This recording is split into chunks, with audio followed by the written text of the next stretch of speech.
You ever been in a moment where one small choice changed everything? If you have, leave a like and subscribe, because stories like this are about all of us. He used to talk more, not long speeches. Just those small things people say at night. How the bus was crowded, how the coffee tasted burned today, how the neighbor's dog finally learned. Little notes that stitch a day together. With time he stopped, not on purpose. Silence just felt safer. Words asked for answers. Answers asked for change. He was tired of change. They had been together for years. Their house held their routines. Her mug always on the left. His keys in the same bowl. 2 towels on the back door. Life looked steady from fora. Inside, a gap had opened. He felt it most at night. The bed still the same size, but space grows without asking. He would lie there counting. Not sheep, not numbers, just the times he almost spoke. Almost said he was afraid. Almost said he felt small. Almost said he missed her. He didn't. He loved her, that was never the question. Love had not left him. It had only gotten quiet. Quiet like a room with curtains. Light still comes in, you just don't notice it. He worked late more often. He said the city demanded it. He said deadlines were brutal. Sometimes that was true. Sometimes it wasn't. Sometimes he walked slowly home. He watched windows change color. He watched couples around tables. He tried to feel less heavy. It never really worked. She noticed, of course. She always noticed him first. She stopped asking at the door. Long day turned into dinners there. He heard the shift. He told himself it was normal. People change with time. It's what everyone says. There were no big fights. They didn't throw plates. They didn't slam doors. They just slipped into smaller words. Thank you, okay, good night. It looks peaceful from fora. It feels like drowning inside. He kept a list once. Things to tell her tonight. He wrote it on his phone. The list looked innocent. A song she would like. A memory he had driving, a small fear at work. He never read it aloud. It felt too late by evening. He deleted it one morning. He told himself it was silly. He knew it wasn't. There was a time they laughed. They laughed about their building, about the elevator's stubborn door, about the sink that cried sometimes. They would fix it together. She held the flashlight. He tightened the valve. They felt like a team then. He remembered that often now. Memory can be kind and cruel. He started answering with nods. Nods are quieter than sentences. Nods keep the peace. He thought peace meant quiet. She knew peace meant presence. They were not speaking the same language. They didn't notice when it happened. These things don't announce themselves. He promised himself to try. He planned to talk Sunday. Sunday felt far but safe. He liked plans that waited. Saturday came with errands, groceries, laundry, the car. So many tiny tasks. So many ways to delay. Sometimes she reached for him, her hand on his sleeve. A simple touch, nothing heavy. His body was there. His mind was 2 steps back. He told himself he was tired. He told himself he'd return later. Later kept moving away from him. At work he was efficient. He could answer anyone quickly. He could frame problems cleanly. He could lead a room. At home, words felt muddy. He feared saying the wrong thing. He feared hearing his own truths. That fear took the wheel. He thought she wanted perfection. She wanted his attention instead. He thought she needed solutions. She needed his notice, his time. He always intended to give both. Intentions don't hold hands at night. Intentions don't warm a plate. Intentions don't answer a gaze. He would watch her cooking. Her movements were smaller now, measured, patient, a little distant. She salted without tasting first. She rinsed the knife with care. He admired that quiet precision. He said nothing about it. He said nothing about anything. Sometimes he stayed in the shower. He let the water hide him. He rehearsed a sentence there. I haven't felt like myself. It sounded weak in his head. It sounded selfish in his chest. He shut off the water. He walked out and nodded. Another evening gone in fragments. He had a friend once. They met on Thursdays sometimes. They talked about football, traffic, bosses, the safe zones for men. The friend asked about home. He said, we're fine. He wasn't lying exactly. Fine is a word with corners. It fits where truth can't. Neighbors saw them together sometimes. They seemed like a steady pair. They carried bags and smiled politely. They looked healthy, functional, normal. Normal can hide a lot. Normal hides the sound of swallowing. Normal hides the ache in silence. He started reading at night, not big novels, just articles. He liked headlines and summaries. They kept him from thinking. She scrolled on her phone. They sat inches apart away. 2 lights, 2 worlds, 1 bed. It looked modern and sad. He remembered their first apartment. The walls were thin then. They laughed at the neighbors' music. They danced in the kitchen anyway. He burned pancakes twice. She loved the burnt edges. He could almost taste them now. Memory is a kind liar. He told himself life is cycles. People grow, settle, get quiet. No one stays loud forever. He used that to excuse himself. He used that to not act. He used that until it used him. He knew she needed a sentence, something simple, not grand. I miss us would work. He tried to say it once. The word stuck behind his teeth. His mouth closed on habit. He said, "I'll take the trash." She said, "Okay." The bag rustled like paper rain. There was a night with soup. She cooked chicken and rice. He said it tasted good. He meant it almost. Flavor is hard during distance. He watched her bowl cool. She stared at the steam leaving. Neither spoke about that. Steam leaves whether you watch or not. He thought about leaving sometimes. Not out of anger, out of fog. To spare her the slow dying. He imagined a small place. A chair, a kettle, a window. It felt like giving up. It felt like taking air. He never packed a bag. He wanted to ask her, "Are you happy with me?" The question carried sharp edges. Her answer might pierce both. So he tucked it away again. Some questions rot in drawers. On Fridays, they watched a film. They didn't hold hands anymore. They laughed at the same parts. That counted for something, he thought. He took comfort in alignment. He ignored the lack of contact. You can share a reaction apart. You can share a laugh alone. He saw her near the window once. She stood there after dinner. Her back was straight still. He almost went to her. He almost asked about her day. He almost told her about his. Almost is a quiet assassin. Night after night, he rehearsed. He rehearsed apologies. He rehearsed promises. He rehearsed plans. He never rehearsed listening. Listening needs no script. He forgot that crucial part. He forgot she could lead. One Saturday, he fixed the shelf. The screw had loosened again. He tightened it carefully, slowly. He felt useful for a minute. She thanked him with a smile, a small, tired, grateful smile. It felt like a goodbye rehearsal. He stored that thought away. He wasn't cruel to her. He wasn't cruel at all. He was present, technically. He paid bills on time. He cooked on Sundays sometimes. He bought her favorite tea. He kept the plants alive. He did everything except show up. In the mirror, he looked older, not from years, from weight, the weight of swallowed words. The weight of watched tears, the weight of pauses unbroken. He touched his face, surprised. Silence ages a person quietly. One evening, he set the table. He folded napkins like boats. She noticed and said nothing. He pretended that was fine. They ate with careful sounds. Cutlery, plates, small sips, breath. It could pass for peace. It was not peace. He thought of calling her name, not as a question, as a bridge, just her name between them. Names can be ladders sometimes. He held it on his tongue. It burned there and faded. He drank water and swallowed it. People ask when a love ends. He would say it doesn't, not cleanly, not all at once. It thins, then it tears. It stretches past what it can hold. Then one small choice snaps it. He didn't know which choice yet. He only knew he kept choosing nothing. That night he lay in bed. He watched the ceiling's vague glow. He listened to the pipes breathe. She turned once and settled. He wanted to turn toward her. He didn't. He listened to his heartbeat. It sounded like footsteps leaving. In the morning he would try. That's what he told himself. Morning brings courage and light. He trusted mornings too much. He let another evening go. He stared until his eyes ached. He waited for words to come. They didn't. He closed his eyes, pretending rest. She shifted again beside him. He felt her breath change. He knew that pattern well. The pause before a held feeling. The small tremor that follows. He was already halfway to sleep, or maybe halfway to hiding. He thought, just ask tomorrow. Then the room got quieter. The clock kept its simple duty. The city hummed in the distance. He lay very still, listening. He heard the softest sound. Then he told himself he'd sleep. He didn't know that sound would return. He didn't notice the first night she didn't ask if he was okay. It was small, almost kind. No pressure, no questions. Just silence, like she was giving him space. But space has a way of growing when no one tends it. She used to wait for him by the couch. TV on, volume low, dinner plate warming in the oven. She'd look up when the door opened, a reflex, not a plan. That night, she didn't. He came in and found the plate covered with foil, cold already. Her door was half closed. He stood there, hand on the frame, unsure what counted as normal anymore. He told himself she was tired. He was tired too. Maybe this was what being adults meant, parallel lives that occasionally met at breakfast. He laughed at the thought, quietly, without humor. She began moving differently, slower but precise. Her words fewer but sharper when they came. Not angry, just careful. The way people speak when they've stopped expecting to be heard. In the mornings, she stopped saying, "Drive safe." She just nodded. He noticed that one. The nod landed like a closed door. He tried to be lighter. He made jokes at dinner, small ones, about work, about the weather. She smiled once, polite, automatic. He took it as a win. He didn't see the way her eyes dropped right after. There's a kind of peace that feels like giving up. That's what had filled the house now. No fights, no noise.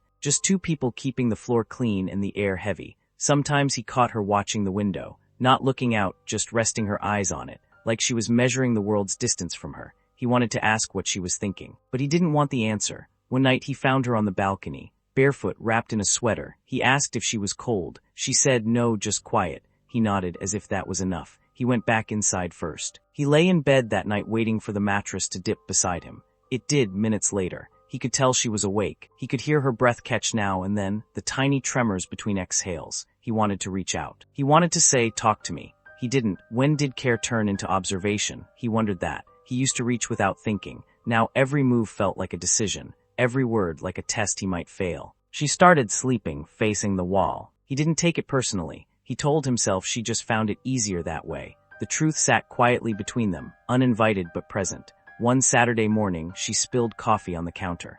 He grabbed a towel before she could move. Their hands brushed. She flinched just a little. Not from him, from what the touch reminded her of. He laughed it off. She didn't. Later that day, she cleaned the kitchen twice. He watched from the hallway. There was something heartbreaking about the way she wiped the same spot over and over, as if something deeper could be erased with effort. At dinner, she ate in silence. He asked about her day. She said, "Fine." He wanted to push but didn't. He was afraid of what she might say. He remembered a time when she talked endlessly, about coworkers, recipes, her sister's new apartment. He used to half listen, nodding at the right moments. Now he'd give anything to hear that noise again. The one he once thought was too much. He caught her crying once. Not loud, not broken. Just tears slipping down while she folded clothes. He froze at the door. Something inside him screamed to move, to go to her. Instead, he blinked, looked away, walked to the kitchen, filled a glass of water, came back later when her eyes were dry. He said, "You okay?" She said, "Yeah." He said, "Okay." That was the whole conversation. That night, the room was darker than usual. Even the streetlight outside seemed dimmer. He lay on his side, watching the line of her shoulder under the blanket. He could tell she was awake again. Her breath wasn't steady. It broke, quiet, uneven. He knew that rhythm. It wasn't the sound of sleep. It was the sound of holding back. He closed his eyes. His heartbeat rose. He thought, "Turn around." He thought, "Say something, anything." But guilt is a strange thing. It doesn't shout. It whispers, "Not now."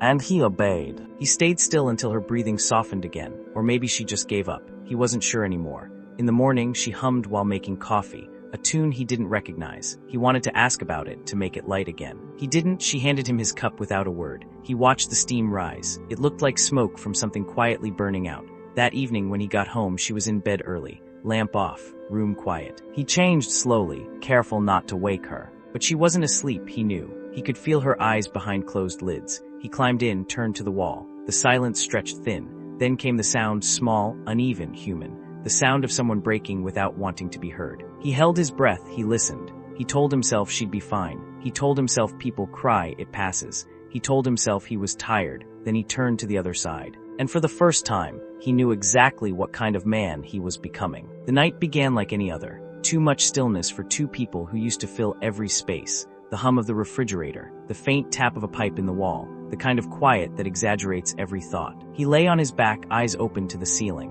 The light from the street drew thin shapes across the room. Her side of the bed moved once, then stilled. He could feel the air shift when she turned. Then the sound came. Soft at first, a breath that trembled, then another. And then it broke into something unmistakable. A sob, quickly stifled, as if even grief had to be polite. He froze, every muscle caught between going to her and pretending not to hear. He'd heard her cry before in other rooms, other arguments, but this was different. This was quiet, private. The kind of crying meant to stay unheard. He told himself she needed space. That's what people said in articles, in conversations with friends. Sometimes you just need to let someone feel what they feel. He repeated that sentence in his head like a prayer that excused his stillness. Her breath broke again. He heard the pillow shift beneath her face, a wet sound, small but sharp. He stared at the ceiling, his chest tight. He wanted to speak. He didn't even know what word would fit. He imagined reaching for her, his hand on her shoulder, his voice soft, just saying her name. It was such a simple image, and somehow it terrified him. He feared the moment after.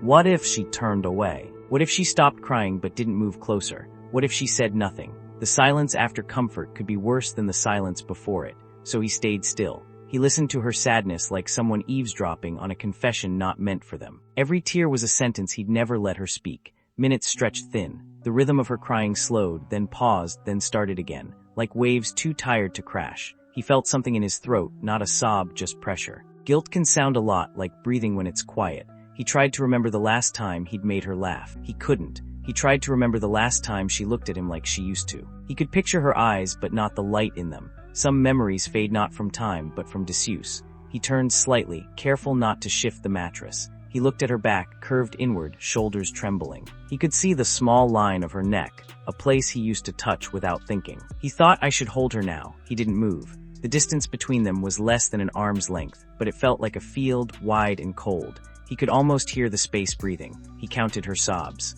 Not to measure her pain, to convince himself it would stop. 3, then quiet, then 4, then quiet again. Hope and denial sharing the same rhythm. He remembered when she once cried in front of him years ago. Back then, he'd pulled her close immediately. He didn't even think. He didn't worry about saying the right thing. He just held her until her breathing matched his. That version of him was still somewhere inside, buried under layers of hesitation and fear of being clumsy. He whispered her name, so low it barely reached his own ears. No answer. Maybe she didn't hear. Maybe she pretended not to. He couldn't tell which would hurt more. He looked toward the window. The city was half asleep, streetlight flickering on the curtains. He thought of all the people lying in beds like theirs, people next to someone they once knew completely, all of them listening to the same quiet heartbreak. He tried again. Her name, this time louder. Still nothing. Just a shiver through her shoulders, a breath caught in her throat. He felt the sting in his eyes then, not from pity, from the realization that he'd become a witness, not a partner. He wanted to believe it would pass, that tomorrow they'd talk. That mornings heal things nights can't. But deep down he knew this was the sound he'd remember most about her. Not her laugh, not her voice. This quiet, breaking sound. He turned to his side, back toward his pillow, away from her. He hated himself for it, even as he did it. He listened until her crying turned into soft, uneven breaths. He waited a few minutes more, just to be sure she'd stopped. Then he opened his phone out of reflex. The screen's light felt cruel against the dark. No messages, no notifications, just his own reflection staring back. Eyes tired, face blank, the shape of a man pretending peace. He put the phone down, closed his eyes. He told himself she was fine now. He told himself this was what couples go through. He told himself tomorrow he'd do better. Tomorrow he'd talk. Tomorrow he'd listen. But before sleep came, another thought slipped quietly in one he couldn't push away. If she cries again tomorrow, I might still pretend to be asleep. The morning light had no mercy. It slipped through the blinds, spreading across the room like nothing had happened. The kind of light that makes silence look ordinary. He woke first, or maybe he never really slept. Her side of the bed was empty, blanket folded, pillow clean, no sign of the night before. The sound of the kettle came from the kitchen, steady, controlled, almost cheerful. He lay there a minute, eyes on the ceiling, pretending to stretch. Pretending he hadn't heard her cry. Pretending that pretending had worked. When he walked into the kitchen, she was pouring tea. Hair tied back, sweater too big, same calm face she wore for the world. She smiled, a polite, practiced curve. He smiled back, equally polite. They could have been strangers rehearsing for a scene. Morning, he said. Morning, she answered. 2 words that used to mean something. Now they just meant we're still here. He noticed her eyes slightly swollen, but she'd hidden it well. The way you learn to hide everything after enough nights like that. He wanted to ask, did you sleep okay? But the words felt too direct, too exposing. Instead, he said, I'll be home early today. A peace offering disguised as a schedule. She nodded okay. They ate in fragments. Toast, jam, spoon scraping the plate. Every sound louder than it needed to be. He kept glancing up, hoping she'd start a conversation. She didn't. Her silence was deliberate now, not from sadness, but from choice. And he could feel the difference. When she left for work, she leaned in to grab her bag. He thought she might kiss his cheek. She didn't. Her perfume lingered a moment longer than she did. He watched the door close, the air settle, and realized he didn't even know what song she hummed anymore. He stayed still for a while, hands flat on the table, listening to the faint hum of the fridge. It was strange how alive the house sounded when she wasn't in it. Every sound filled the absence she left behind. He washed their cups, wiped the counter, did everything as quietly as possible, as if noise itself could break something fragile still standing. At work, he tried to focus.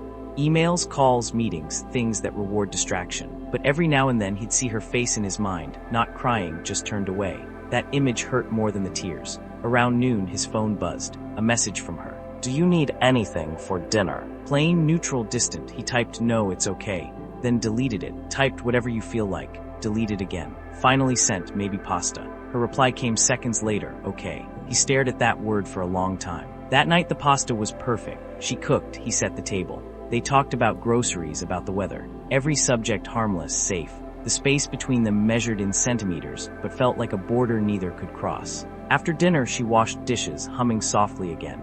He wanted to say something, anything, but even you okay had become dangerous. Because what if she said no? And worse, what if she said yes? When she dried her hands, she glanced at him. A half second of eye contact, then she looked away and the moment folded back into routine. He noticed she didn't wear her ring that day. It wasn't on her hand, wasn't near the sink, wasn't on the counter. He almost asked about it. He didn't. Later, they sat on the couch. A movie played. He couldn't follow it, just watched the reflection of the screen on her face. Every light flicker looked like a memory passing. She laughed once at something. He smiled late. His timing was always late now. At some point, she leaned her head on the armrest. He thought she'd fallen asleep, but her eyes were open, unfocused, staring at nothing. He wanted to touch her hair, to trace the line of her arm like he used to. He didn't move. The fear of breaking the stillness was bigger than the need to fix it. When the credits rolled, she stood, said, "I'm going to bed." He nodded. She paused for a moment, like she might say something else. But instead, she turned off the light and left him there in the dark. He sat alone for a long time, listening to the sound of running water in the bathroom, then the soft click of the door, then nothing. He walked to their room later. The lights were off. She was already turned to the wall again. He got into bed, careful, slow, their backs almost touching, so close it almost felt cruel. He stared at the ceiling, feeling the weight of all the words that could have changed something. He wanted to whisper her name again, but tonight, even that felt like an intrusion. Her breathing was steady now, calm, distant, unreachable. He closed his eyes and listened. The sound of her sleep was softer than her crying, but it carried the same ache. And for the first time, he realized she wasn't waiting for him to ask anymore. She had stopped asking too. He started remembering her in flashes, never the full picture, just the small, scattered pieces that stayed behind. A sound, a smell, a word she used too often. Memory doesn't play fair, it only returns what it wants to. He remembered her laugh first, not the recent one, the old one from before everything turned careful. The kind of laugh that took her whole face with it. Head tilted back, hand covering her mouth, as if joy was something she had to hold down. He could still hear it, the echo bouncing off the kitchen walls of their first apartment. They didn't have much than mismatched chairs, a couch someone had thrown out, but everything in that space had been alive. The floor creaked when they danced barefoot. The fridge made a weird sound every night at 2. They'd laugh about it, half asleep, wrapped in a blanket that barely covered them. He remembered thinking he could live inside that sound forever. He remembered how she used to hum when she cooked. It wasn't a song you'd recognize, just little notes made up as she went. He'd tease her about it sometimes. She'd laugh and say, "You never listened to the words anyway." He'd laugh too, not realizing that one day he really wouldn't. He remembered the smell of her shampoo. Coconut, faint and familiar. He didn't like it at first, too sweet, he'd said. Now he'd give anything to smell it again, even just in the air of the empty bathroom after she left. He remembered her hands, always moving, always doing. Fixing buttons, folding towels, touching his sleeve when she wanted to talk. He never noticed how often she reached for him until she stopped. Memory, he thought, was cruel that way. It shows you what you ignored when it was still around. He remembered a trip they took once, not far, just a few days by the sea. It had rained the whole time. They stayed in a small room, watched old movies on a laptop, ate crackers for dinner because everything else was closed. They'd laughed about how unlucky they were. He remembered her feet tucked under his leg for warmth. He remembered thinking, I could spend my life like this. He just never told her that. Now, when he tried to picture her, it wasn't her face that came first, it was the feeling of those small moments. The weight of her leaning against him, in a crowd. The way she'd say hey when she wanted his attention, even if she was already looking at him. He missed her voice most in the evenings, not when she was talking, but when she wasn't. The quiet between her sentences.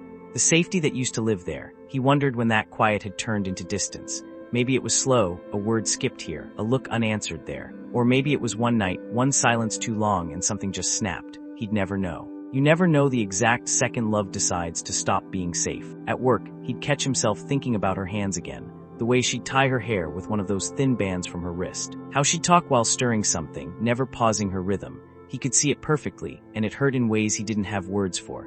One afternoon, a coworker asked if everything was okay at home. He said, "Yeah, we're fine." And just like that, he heard himself lie in a voice that sounded too practiced. That night he came home early. She was on the couch, reading. Her feet tucked under a blanket, light from the lamp painting her in a soft gold. He stood there for a second, watching. She looked beautiful in the kind of way that makes you feel guilty. He wanted to say something, he didn't know what. "Hey," she said, noticing him. He said, "Hey," that was all. He walked to the kitchen, poured a glass of water, drank it slowly like he was stalling time. He looked at her again on his way to the bedroom. She had turned a page, eyes tracing something far away. He wondered if she still thought about him when she read. He hoped so. He doubted it. Later, lying in bed, he thought about how she used to curl into him without asking, how her body used to find his without effort. That was gone now. Even in sleep, she stayed on her side, like she was saving space for someone else or for herself. He thought about reaching for her, the way he used to. His hand hovered over the sheet for a second, but then he let it fall back. It felt wrong to touch something you'd already neglected. He stared into the dark and tried to remember the exact day he stopped saying, "I love you." He couldn't. He only remembered the day he noticed she'd stopped saying it back. Some memories arrive loud, others whisper through you when you least expect. That night they whispered, and for the first time in months, he realized he was starting to miss her while she was still there. She had stopped talking long before she went quiet. It began slowly, like all endings do. Words shortened, sentences trimmed to what was necessary, not out of anger, out of fatigue. She had spent months trying to explain what she felt, only to watch his eyes glaze over halfway through. It wasn't cruelty, it was absence, the kind that hurts more than rejection. She learned to measure his silence. At first, she thought he just needed time. Then she realized time had become his excuse for everything. Later, he'd say. And later never came, so she started keeping things to herself. The small stories from her day, the jokes she saved to tell him, the thoughts she wanted to share while brushing her teeth beside him. She buried them quietly. Every unspoken word a tiny funeral. At work, she still smiled. People liked her, she was kind, thoughtful. No one knew she timed her laughter around his absence so it wouldn't feel like betrayal. When she came home, she'd find him sitting at the table, reading something on his phone. She'd walk past, say hey. He'd say hey back, a mirror reflecting nothing new. She started cooking less. He didn't notice. He'd eat whatever was there, thank her with a nod, and go back to scrolling. She wanted to throw the phone once. Just once. But she didn't because she wasn't angry anymore. And that, she knew, was worse. There's a moment in every quiet relationship when you stop expecting to be seen. After that, you just manage the silence. She still cared for him in small, invisible ways. She washed his favorite mug, folded his shirts neatly, kept his side of the bed warm before he came in. But it was habit now, not hope. At night, she'd watch him sleep. His jaw slightly tense, hands resting in a careful pose, like he was holding onto something even in dreams. She used to trace his face with her eyes, counting freckles like landmarks. Now she just stared at the ceiling, trying not to count the distance. Sometimes she'd whisper things, not to him but to the dark, half prayers, half reminders. I'm still here. I tried. I don't want to leave. The room never answered. She missed who he was, but more than that, she missed who she was when he listened. It's strange how much of yourself you lose when someone stops looking at you with curiosity. Her sister once asked if everything was okay. She said, "We're fine," the same line he used at work. It's easy to hide a dying thing behind polite words. One evening, she caught her reflection while brushing her hair. The same face, but the softness around the eyes was gone. In its place, a calm she didn't recognize. Not peace, just surrender. He came in then, smelling of rain and traffic. She asked how work was, already knowing the answer. Busy, he said. She nodded. She could have told him about her day, how the office printer broke, how she helped a coworker through a panic attack, how she cried in the bathroom afterward, quietly so no one would hear. But she said nothing, because some stories die without a listener. She started writing again. Just small things in a notebook she kept in her bag. Not letters, not confessions, just thoughts, memories she wanted to keep somewhere other than inside him. One page said, "I miss the sound of being known." Another, "Love shouldn't feel like patience." She never planned to show him. But sometimes she'd imagine him finding it, years later, and finally understanding what those nights had meant. One morning, he kissed her cheek before leaving. A soft, routine kiss. She didn't flinch, but she didn't close her eyes either. It wasn't love anymore, it was choreography. When he left, she sat at the kitchen table, hands around a mug that had gone cold. The apartment hummed quietly. A fridge, a clock, the world moving on. She looked toward the hallway. His shoes still by the door, his jacket on the chair, traces of a man who was still there but not with her. She whispered almost to herself, "You stopped listening before I stopped speaking." The air didn't disagree. That night she climbed into bed early. He came in later, slow, cautious. She pretended to sleep. She heard him sigh. She knew he was awake. Neither of them moved. When her eyes finally closed, she dreamed of the sea not for escape, but for the sound. Something endless, something that could finally drown out the silence between them. It started like a normal Tuesday. He left work later than planned again. The train was crowded, the air heavy with other people's days. He texted her. On my way, no reply. He didn't expect one anymore. By the time he reached home, the lights in the kitchen were low. Dinner was already on the table, pasta again. She was sitting there waiting, not eating. He said, "Smells good." She said, "It's getting cold." That was the start and the end of their conversation. He sat down across from her. The clink of his fork against the plate felt too loud. He could hear every sound, the ticking clock, the faint buzz of the street outside, her breath when she sighed without meaning to. He wanted to ask how her day was. He didn't. They ate slowly, like they were being watched. The air between them felt thick. He thought of making a joke, something small, harmless, but even jokes felt like crossing a line now. So he chewed, nodded, looked at his plate. Halfway through, she said, "You don't have to come home early for me." Her voice wasn't angry, just flat, like she was stating a fact. He looked up, unsure how to respond. "I wanted to," he said. She nodded, eyes down. "Okay." The same word that had replaced 100 others. He tried to smile. It felt wrong on his face. He wanted to tell her he missed her, but the timing always felt bad. Every moment had become the wrong one. She pushed her plate away. He asked if she was done. She nodded. He wanted to ask if something was wrong. He already knew the answer. He started gathering dishes, but she stopped him. "I'll do it," she said. He let her. He always did. She moved around the kitchen quietly, washing, rinsing, drying, the rhythm of someone trying to fill the space with motion. He leaned against the doorway, watching her shoulders move under the dim light. He thought about touching her arm, about saying something simple like "I miss talking to you," but his throat tightened. It wasn't fear exactly, just that heavyweight guilt brings when it's too late to fix things. When she finished, she turned to him. There was no anger in her eyes, just a kind of tired that sleep can't fix. She said, "Do you ever notice how quiet we've become?" He froze. He opened his mouth. Nothing came out. She gave a small, sad smile. "That's what I thought." Then she walked past him to the living room. He stood there, hands wet from a glass he'd picked up and forgotten to dry. He could feel his heart beating in the wrong places, too high, too fast. He wanted to follow her. But he also wanted to pretend he didn't have to. He turned off the kitchen light. The room fell into half darkness, lit only by the weak glow from the hallway. It felt like the whole apartment had stopped breathing. In the living room, she was sitting on the couch, knees drawn to her chest, staring at nothing.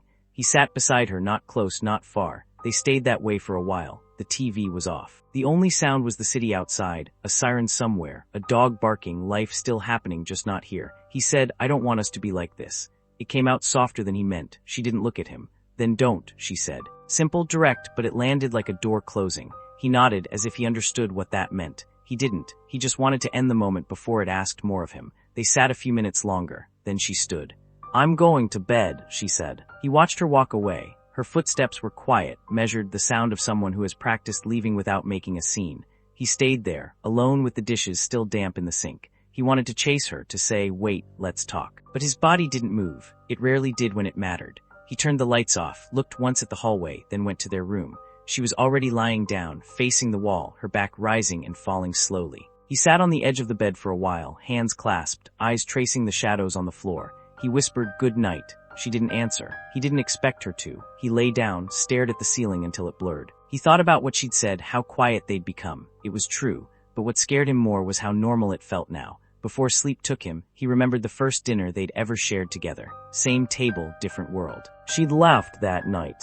He couldn't even remember why, only that her laughter filled the room completely. Now the same room held nothing but their silence, and he finally understood, some endings don't arrive with noise.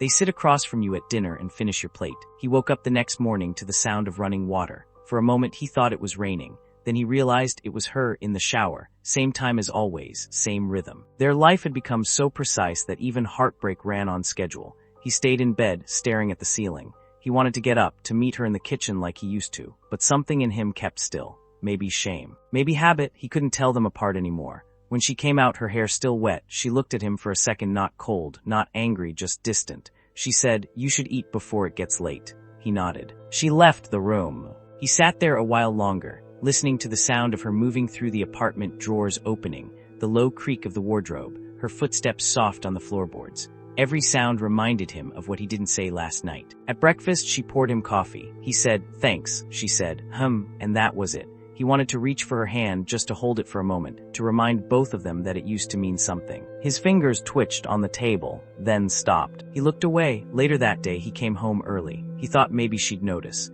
Maybe she'd see it as an effort, a small olive branch in a life made of quiet. When he walked in, she was folding laundry, neat, perfect stacks. The smell of clean cotton filled the room. It reminded him of Sundays back when they used to talk while folding. Now she didn't look up.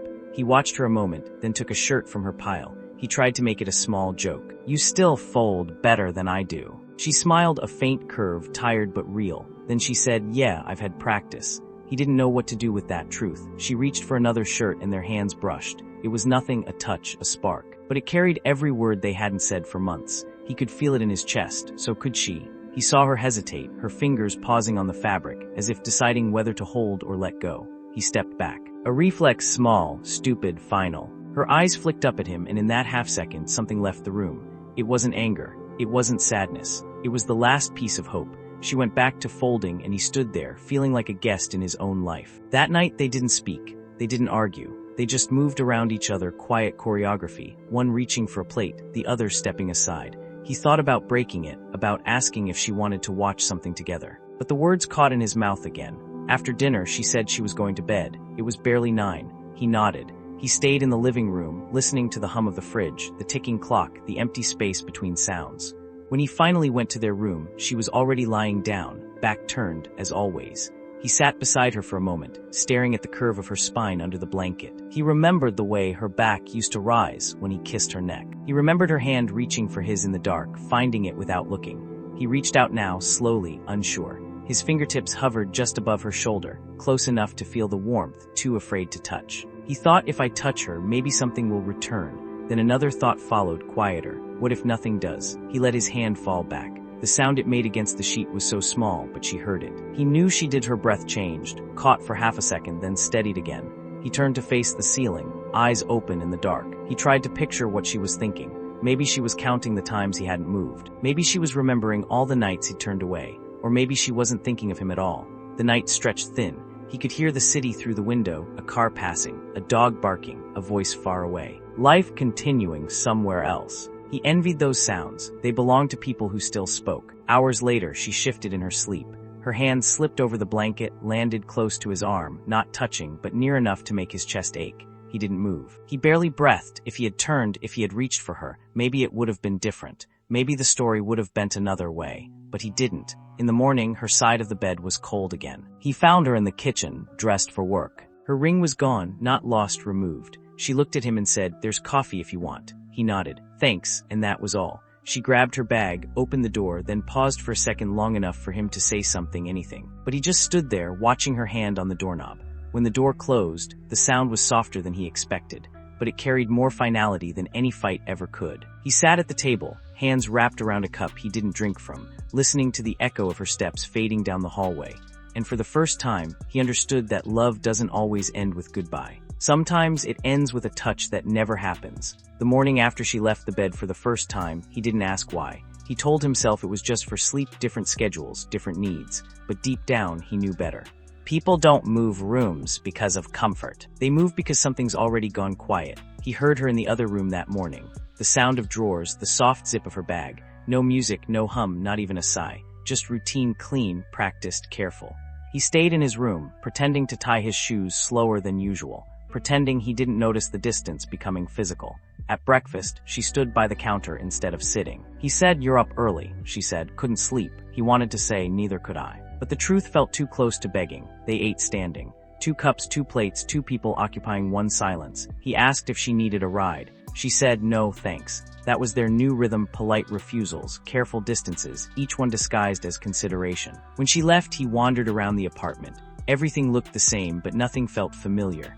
The couch, the books, the lamp they'd picked together. All props now, rehearsing a life that had already closed. He stood by the door of the other room, hers. The bed was made neat, her sweater folded on a chair. He thought about knocking, then realized he didn't have a reason to. There was nothing to ask that wouldn't sound like an apology. That night she didn't come into his room. He waited anyway. He pretended to read. He even left the door slightly open, just in case she changed her mind. But all he heard was the faint click of her lamp turning off. The kind of sound that announces distance better than words. Days began to blur after that. They didn't argue, there was nothing left to win. They just coexisted. The house had rules now, unspoken ones. Don't open the other door.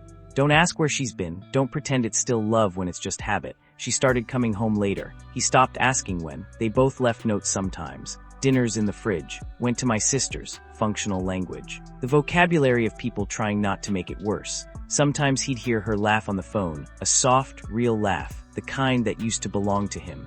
It didn't sound forced anymore. It just wasn't meant for him. He'd stand there, hand on the wall, feeling like a guest in the home he paid for. He didn't blame her. Not anymore. He blamed the pauses. The nights he stayed quiet. The mornings he let her eat alone. It's strange how guilt grows roots in small choices. One weekend he cleaned the whole apartment. Not to impress her, just to feel control again. He dusted the shelves, washed the curtains, even fixed the crooked picture frame in the hallway.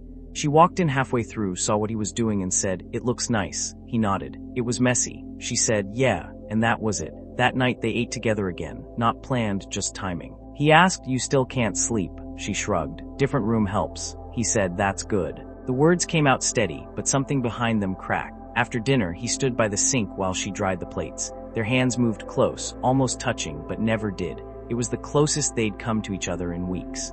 When she turned off the kitchen light, she said, "Good night." He said, "Good night."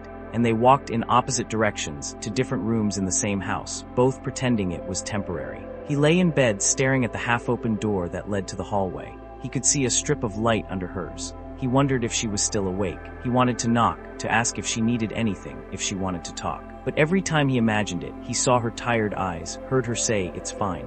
He turned on his side, looked at the empty space beside him, and whispered something he hadn't said out loud in months. "I miss you." No answer. Just the faint hum of the fridge, and the sound of her turning off her light a minute later. That silence felt like an answer too. The next morning, they left for work at the same time. He opened the door for her old habit. She said, "Thanks," he smiled, but she didn't see it. They locked the door together, keys turning at the same moment. It almost sounded like a heartbeat. Then they walked in opposite directions, each pretending they were just running late. And that's how it stayed: 2 rooms, 1 house, and a love that had learned how to live without being noticed. He started noticing it in the small things first. The way her hand no longer brushed his when they passed each other in the kitchen. The way her laugh, when it came, never reached her eyes. Even the air between them felt still now, not tense, not hostile, just indifferent. Touch used to come naturally. Now, it felt like a question neither of them wanted to ask. He remembered how, years ago, she'd fall asleep with her leg over his, like her body was making sure he stayed. Now, their beds were on opposite sides of a wall. He could still hear her turning over sometimes. A faint thud, a soft sigh. Echoes of a rhythm that used to belong to both of them. It's strange, he thought, how the body learns absence faster than the mind. You tell yourself you still love someone, but your hands stop reaching. Your voice lowers. Your eyes forget where to rest. He caught himself watching her once from the hallway, through the half-open door. She was reading, one leg tucked under her, hair falling across her face. She looked peaceful. He realized with a slow ache that he didn't know what she was reading anymore. There was a time he'd have known the author, the story, the reason she'd chosen it. Now she existed in a space just outside his reach, still visible, no longer available. At work, people talked about vacations, about weekend plans. He smiled, nodded, pretended he had things to look forward to, but he couldn't picture any plan that included her. Every image of her in his mind stopped at a doorway, just before she turned away. That evening when he came home, she was sitting on the couch, scrolling through her phone. He said, "Hey." She said, "Hey." He sat beside her, careful not to sit too close. Their knees almost touched. The distance between them, a few inches, felt impossible to cross. He thought about asking if she wanted to go out. Dinner maybe, something normal. But even in his head, the idea felt foreign, like suggesting something that belonged to strangers. So he just said, "Long day." She nodded. He said, "Same." They both smiled faintly. Reflex, not connection. Later, when she got up to leave, her sleeve brushed his arm. It was nothing, a second, maybe less, but it stayed with him. His skin remembered what his heart was trying to forget. He went to his room after she left, closed the door halfway, and stood there for a while. The silence had a weight to it now. It pressed down, filled every corner. He could almost hear the shape of what wasn't said. He sat on the bed, looked at the space beside him, and tried to imagine her there. The smell of her shampoo, the way she'd always steal the blanket, the sound she made before falling asleep, that small, content exhale. He tried to remember it exactly, but memory doesn't stay still when you need it to. It blurs, softens, erases the edges. He thought about going to her room, knocking, just to ask how she was, but he didn't move. Fear had become part of his body now, not dramatic, just habitual. The kind that whispers, "Don't make it worse." He lay down, staring at the ceiling. He wondered if she was awake. He imagined her lying on her side, facing the wall, eyes open in the dark, just like he was. Maybe she was remembering too, maybe not. The not knowing hurt more than any truth could. Days passed like that. No fights, no tenderness, just function. He went to work, she came home late. Sometimes they crossed paths in the hallway, a nod, a polite smile. People always talk about love as something you feel. They never mention how quietly it fades, how it doesn't explode or die, it simply stops showing up. One night she came home early. He was in the kitchen, washing dishes. She stood in the doorway for a while before speaking. "You don't have to wait up for me anymore," she said. He turned. "I wasn't. It wasn't meant to sound cold, but it did." She nodded, walked past him, and said softly, "Yeah, I know." He finished the dishes, turned off the light, and leaned against the counter in the dark. He could feel the ache in his chest, not sharp, not sudden, just steady. A reminder that you can lose someone while they're still brushing their teeth in the next room. That night he didn't try to sleep. He just lay there, eyes open, listening for her footsteps. Once around midnight, he heard the floor creak, soft, slow, uncertain. He held his breath, hoped she'd knock. She didn't. Instead, her light went off. The house sank into full silence, and in that dark he realized something simple and terrible. He no longer knew how to reach for her. His body had forgotten the map. He woke to quiet. Not the kind they'd been living in, a different kind. Heavy, unfamiliar, the kind that tells you something has shifted while you slept. The house felt wrong the moment he opened his eyes. No sound from the other room, no kettle boiling, no drawers opening and closing, just stillness. He called her name once, nothing. He tried again, softer, unsure why, still nothing. He walked through the hallway barefoot. Her door was open. The bed was made too neatly, the pillow fluffed, a detail that felt like a message. He noticed right away the chair where her sweater used to hang was empty, the charger gone from the socket, her perfume missing from the dresser, even the small glass she used every night gone, not forgotten, taken. On the kitchen table, a folded note. He stared at it for a long time before picking it up. His hands trembled, not from shock but from recognition. He had always known this was coming. He just didn't expect it to arrive so quietly. The note was short, 3 lines, no anger. No blame, just the truth stripped bare. I can't keep waiting for you to come back. You're here but you're not. I need to breathe again. He read it once, then again. Then he sat down at the table and read it a third time, as if repetition could change meaning. It didn't. He looked around. Every corner of the house felt emptier now that it had been named. Her mug was still on the drying rack, her shoes still by the door. But they were just objects now, not signs of a person, just leftovers of a life. He wanted to call her. His phone was right there, screen dark, her name still pinned to the top of his messages. He unlocked it, typed her name, then stopped. What could he say that hadn't been said already by silence? He put the phone face down, rested his head in his hands. The sound of his breathing filled the kitchen, uneven, sharp, real. It wasn't until then that he realized he was crying. Not loud, not broken, just tears that came on their own. A slow kind of grief, the kind that doesn't need noise. He stayed there a long time, long enough for the sun to move across the counter. He remembered mornings they used to share. Her half-asleep laughter, the way she'd burn the toast and still insist it was fine. Those small, stupid moments he used to overlook. Now they were the ones that hurt most. He walked through the apartment slowly. The air felt thinner. He opened a window, hoping it would help. It didn't. The breeze just carried in the city, a car horn, a voice somewhere below, the sound of other people still living. He opened the closet, half empty now, her dresses missing from their side, the scent of her shampoo still clinging to the wood. He sat on the floor and stared at the empty hangers, trying to remember which one held her favorite shirt. He couldn't. That realization broke something small inside him. He found one of her hair ties under the bed, a small black circle, nothing special, but it stopped him cold. He held it in his palm for a long time, such a tiny thing to hold so much proof. In the afternoon, he made coffee. Out of habit, he poured 2 cups. He caught himself halfway through and laughed, a sound that cracked halfway out of his chest. He left her cup on the counter. Steam rose, then faded. He watched it disappear. It reminded him of that night she cried beside him, how he'd watched the steam from her coffee too, how he'd done nothing then, and how he was still doing nothing now. He sat on the couch as the day turned to evening. The walls seemed closer somehow. The house wasn't big to begin with, but her absence made it echo. Every step, every movement bounced back to him. He tried to imagine where she was. Her sisters, maybe. Or somewhere near the ocean. She always said she wanted to see the sea again. He pictured her standing there, hair tangled by wind, finally breathing. He hoped she was. He stayed up that night without lights. The dark felt truer than anything else. He didn't sleep. He didn't move. He just sat there, listening to the sounds the house made, the same ones he'd ignored for years.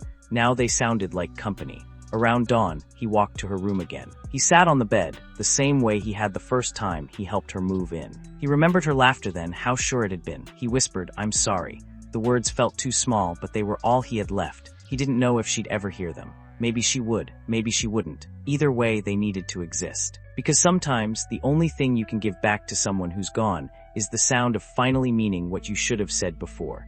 The first morning without her had a different kind of silence, not heavy, hollow. Like the sound after a song ends, when you realize the quiet isn't part of the music anymore. He woke up too early. No reason, just habit. The sunlight slipped through the blinds, cutting the room into thin shapes.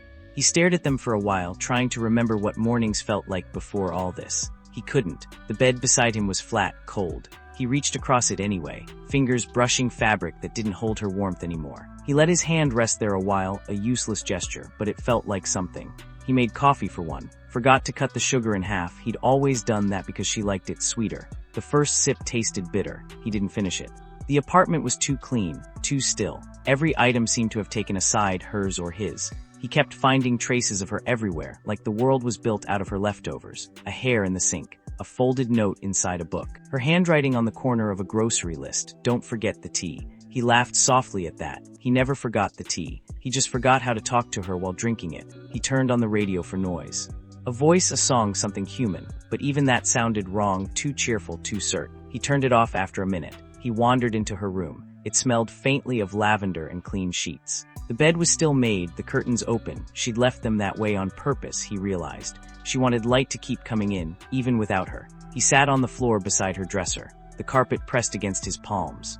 He noticed a small drawer left open inside, a few receipts, some coins, a movie ticket stub. He turned it over. It was from a night they'd gone to the cinema years ago. The film's name had faded, but the date was still clear. He remembered the rain that night, how she'd laughed at the way his jacket soaked through, how they'd walked home talking about nothing. He'd forgotten the movie, but not that walk. He put the stub back carefully, closed the drawer, and sat there until his legs went numb. Later that day, he tried calling her. Once, the phone rang 4 times, then stopped. No voicemail. He didn't try again. Instead, he sent a message. "You left your scarf here." He didn't mention the note. Didn't mention the silence. He watched the screen until it dimmed. No reply. He wasn't surprised. That evening, he opened a bottle of wine they'd saved. An old one, a gift from a friend. They'd said they'd drink it on a special occasion. He figured this counted in a way. He poured 1 glass. The first sip burned. The second didn't. He sat by the window. The city outside looked the same, lights flickering, people walking, life going on as if nothing inside this apartment had cracked open. He watched the building across the street. A woman was hanging clothes on a line. A man was watering plants. He wondered if they ever fought, if they ever chose silence over words. He wondered if they'd recognize what he'd become. Hours passed like that, the glass empty, the bottle half. He picked up his phone again, still no message. He typed, "I'm sorry," then deleted it. Typed again, "You were right," deleted that too. Finally he wrote, "I hope you're okay." He stared at the words for a long time. Then he pressed send. This time he didn't wait for an answer. He just turned off the phone, set it down, and leaned back into the chair. The house felt larger now. He could hear everything, the hum of the fridge, the creak of the window frame, even the soft whine of the pipes. It was all so alive, and he was the only still thing inside it. At some point, he walked into the kitchen, opened her mug cabinet out of instinct. The shelf was half empty. Her favorite one, the blue one with the chipped handle, was gone. He smiled faintly. She'd taken it. Good. He sat at the table again, and the silence returned. But it wasn't cruel this time. It was honest. This was what he had built, a life where love had been replaced by the memory of trying. He thought of her last line, "I need to breathe again." He understood it now. She didn't mean freedom. She meant space, to exist without waiting for him to wake up. He walked to the door, opened it, looked at the hallway. The same steps she'd taken, the same air she'd crossed. He whispered, "I hope you're breathing." Then he closed the door gently. The click echoed. It didn't hurt as much as he thought it would. He went to bed, laid down on her side this time. The pillow still carried her scent. He breathed it in, and for a moment the ache softened. He knew she wasn't coming back. He knew he'd still wait anyway. Because guilt doesn't leave with the person who walks out the door.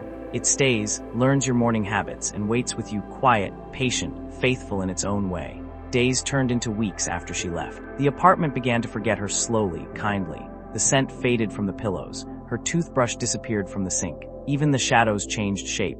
Only he stayed the same, still waking early. Still waiting for a sound that wouldn't return. He thought about calling her. Every day at least once. But guilt turns even a simple phone into something heavy. So he didn't. Instead, he started writing. Not letters exactly, just pieces. Half thoughts, broken sentences, things he never said when she was there. At first, he used the Notes app on his phone. Then one evening, he found an old notebook in the drawer. The one she'd once bought for him. He remembered how she smiled, saying, "You think too much, maybe you should write instead." He'd laughed, then kissed her forehead and never used it. Until now. He wrote her name on the first page, just her name. It looked strange, they're too clean for what it meant. He started with the smallest things. "The house is quiet without you." Then, "I keep forgetting you're not coming home." Then, "I still make 2 cups of coffee sometimes." Every night he added more. A few lines. A confession disguised as memory. He wasn't trying to make her come back. He just needed to hear himself admit it, that he was the one who'd stopped listening first. One page said, "You cried beside me and I pretended to sleep. That sound follows me everywhere now." Another said, "I thought love was patience." But maybe it's attention. Some nights he tore out pages. He couldn't stand seeing his own words. They looked too small next to the size of what he'd lost. He wrote about the mornings, how sunlight still landed on her chair, how the mail kept arriving with her name on it, how he still checked his phone before bed, as if habit could bring her back. One night he wrote a letter he almost sent. He started with "I miss you," then changed it to "I hope you're okay." Then deleted both and wrote, "If you ever think of me, I hope it's with peace, not noise." He sealed the envelope, wrote her name on the front, and carried it in his jacket for days. He'd take it out on the train, trace the edge of the paper with his thumb, then put it back. He never mailed it. Maybe because sending it would make it real that she might never answer.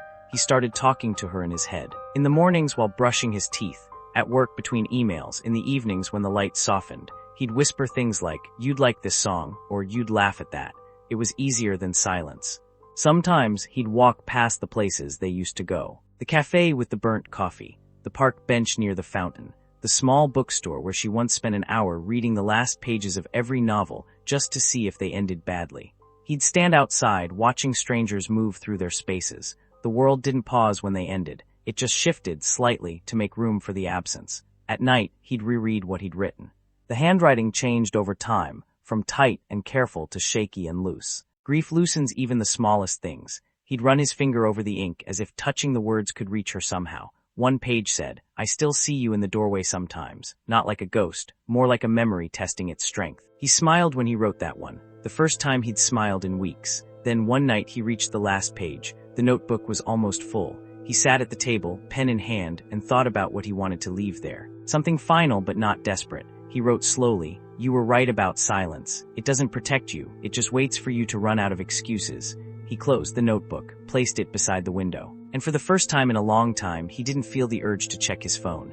The next morning he made coffee 1 cup. He drank it all. No bitterness, just warmth. He opened the window, let the air in. For a second, the breeze felt like forgiveness. He stood there watching the street below. The sound of a car, a child laughing somewhere, a world still moving. He whispered, "I'm still here," not to her, to himself, because that, finally, was something he could say without shame. He didn't send the letters. He didn't throw them away either. He just left them there, proof that he'd learned to speak again, even if no one was listening. He hadn't planned to see her again, but grief has its own routines. It takes you places you said you'd never go back to. One Friday, after work, he found himself walking the old route to the cafe by the station, the one where they used to sit by the window. She'd order tea. He'd order coffee and complain it was burnt. They'd laugh softly, their knees touching under the table. He told himself he just wanted to walk, just air, nothing else. But his feet already knew the way. When he reached the corner, the cafe door was open. Same bell above it, same quiet hum of voices. He stood outside for a moment, heart heavy, like someone arriving late to a story they used to belong to.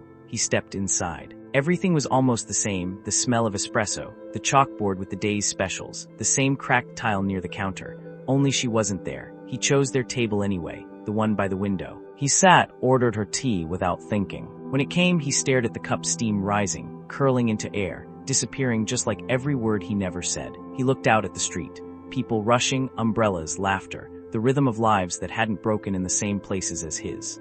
He wondered if she ever walked here now, if she'd notice the same smells, if she'd remember this table. He reached into his jacket pocket. The envelope, the one he never sent, still there, creased and soft at the edges. He placed it on the table, turned it over, traced her name again. Then, before he could think too much, he stood, left a few coins by the cup, and walked out. He didn't look back. He just kept walking, as if distance could finally do what words never did. Outside, the sky was heavy with rain. He walked to the park, past the benches, past the fountain where she once tied her hair while laughing at something small he'd said. The memory hit him hard, how real it felt, how close, like the world was teasing him with proof she'd existed. He sat on that same bench for a long time. The air smelled like wet soil. He opened the envelope. "Read the first line again. If you ever think of me, I hope it's with peace, not noise." He folded it carefully, stood, walked to the trash bin nearby, then stopped. He couldn't throw it away. Not because he wanted to keep it, but because it didn't belong anywhere anymore. Not with him. Not with her, so he tore it once, just once, down the middle. He let the two halves fall into the bin. It didn't feel like losing. It felt like releasing. The rain started softly. He didn't move. The water clung to his sleeves, to his hair, to the paper bits dissolving at his feet. He looked up at the sky and thought, maybe this is how you forgive someone who isn't here to hear it.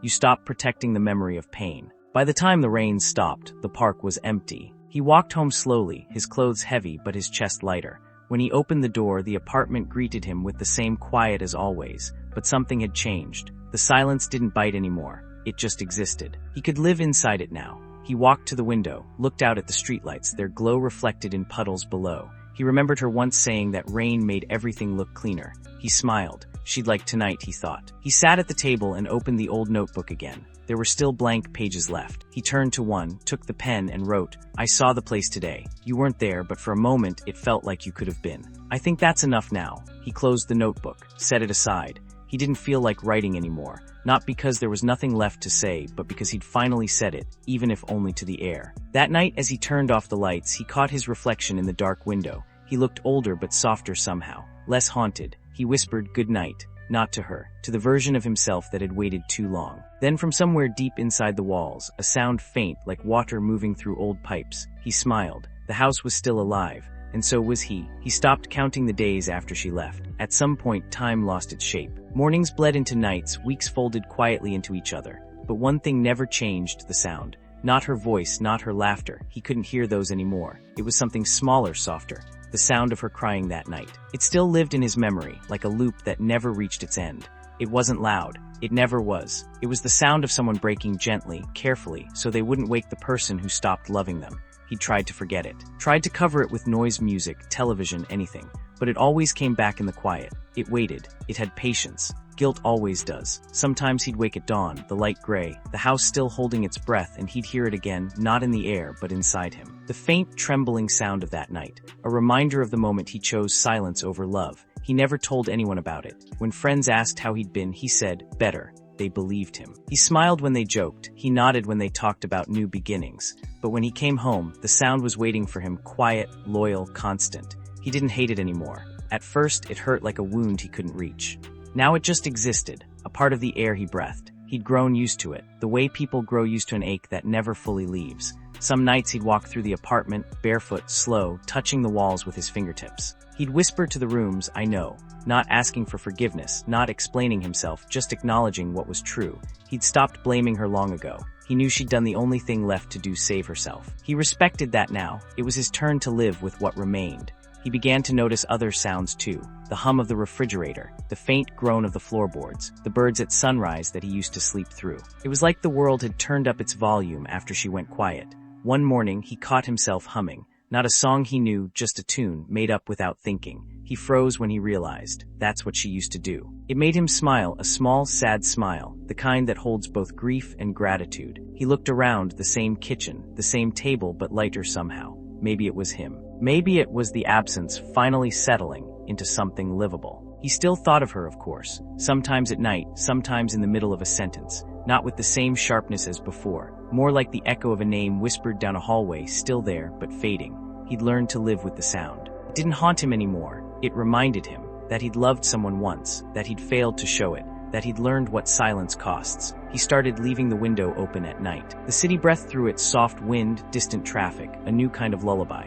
He'd listen until he fell asleep. Sometimes, when the air moved just right, it sounded like her sigh. Not sad, just human. He didn't cry anymore. Not because he'd healed, but because he finally understood that guilt and love can coexist quietly, without destroying each other.